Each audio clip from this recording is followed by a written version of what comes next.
So now Jay's going to come up for a few minutes, and then we'll have Dr. Ma come up right after that.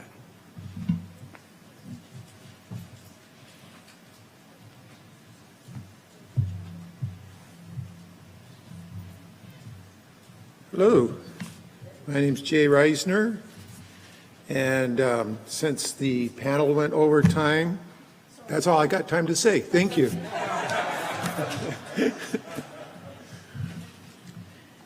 No, my name's Jay Risner. I've been diagnosed with stage 4 melanoma. I don't have colon cancer, I don't have breast cancer, I don't have lung cancer, so I don't know exactly what you may be going through. But I do know two things. I know you need others to support you, and I know you need hope. My cancer awareness actually started when my brother was diagnosed with leukemia in his early 30s. During the next 6 months, he'd spend most of his time in the hospital. I would go and spend the nights with him, and my wife Linda would go and spend the days with him. We basically saw each other during breakfast and dinner. It didn't seem like a burden to us because it was just the right thing to do. As time went on, though, I felt inadequate, not having the words to say to comfort my brother or to encourage him. But before he died, he told me how grateful he was that I was there and that it was more than he would have expected. I learned that just being there, showing you care, means more to someone than you can know. After his death, I thought about cancer in a different way. We're all going to die someday.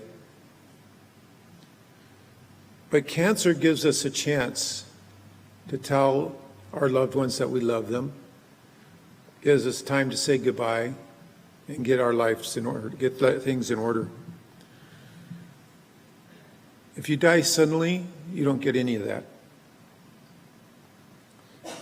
I've decided another benefit since I've caught cancer, though, and I know you're not going to believe this, but I found out I'm good looking. Every time somebody comes up and says, "How you doing?" I say, "I'm doing good." They go, "You're looking good." So there you are. All my life I never knew this, but I'm a good-looking guy.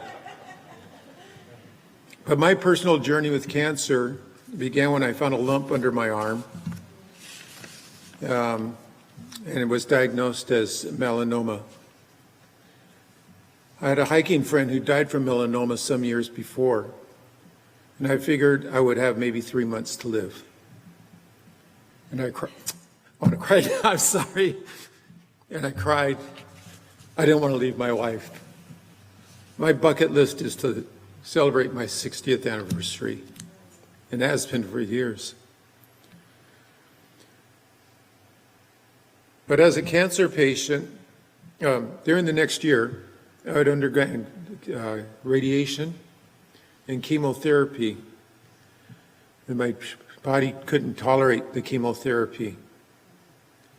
But as a cancer patient, even when things fail, we need to have hope, and we need to know where that hope comes from.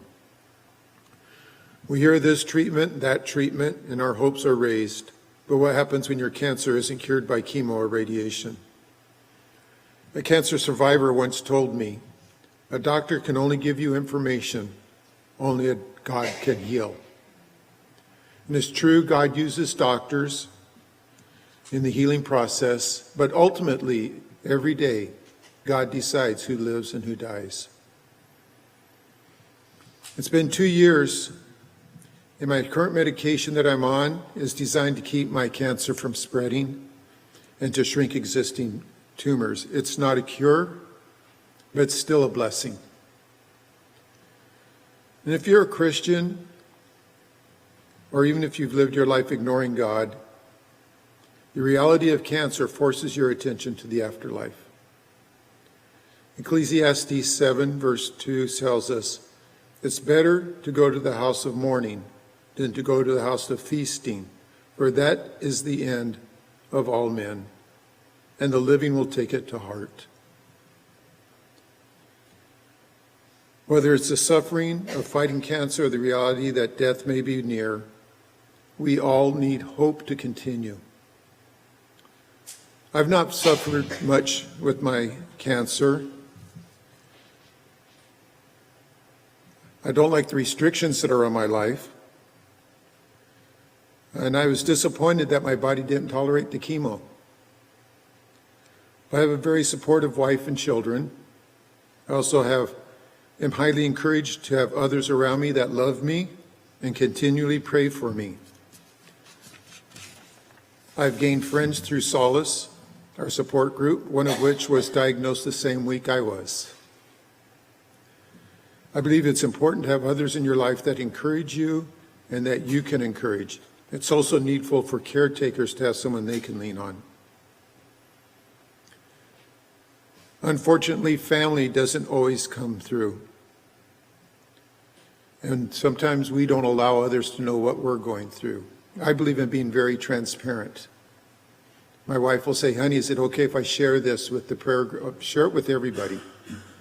I need all the prayer I can get. So I believe it's very important to be as transparent as possible. But even if it's just one person that allows you to sit and vent, it's helpful. Solace is one of those places where you can meet together with people who have gone through or are going through what you're going through. And they can tell you, brain fog from chemo is normal. You're not going crazy. I've been there. So it's nice to have somebody to say, we understand. 2 years ago, before my diagnosis, I was feeling the need to draw near to God in my heart. Because I know a lot up here, but I wanted to feel the love of God more in my heart. And Pastor Ray was walking by one night, and he said, Jay, what's wrong? And I confessed to him that I wanted to feel God more in my heart and feel closer to him. And he prayed for me. And I talked to one of the other pastors, and he said, Jay, you need to read the Psalms. And I started with Psalms 40, because it's one of my wife's favorites, and it's one that we had posted on our wall. Psalm 40, I waited patiently for the Lord, and he inclined to me and heard my cry.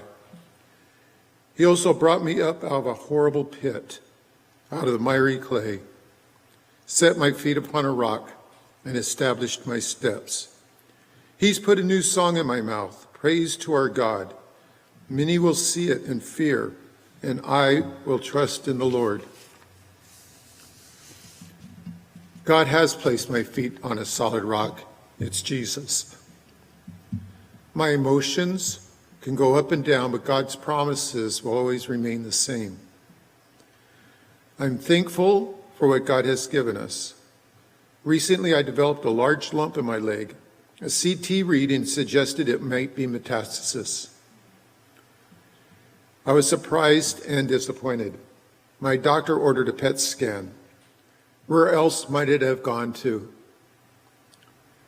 My wife was emotionally distraught, but she had the support of our Solace group and others. 2 weeks later, we got the results. The lump was a hematoma, and my cancer was actually improved. The cancer in my lungs was no longer active.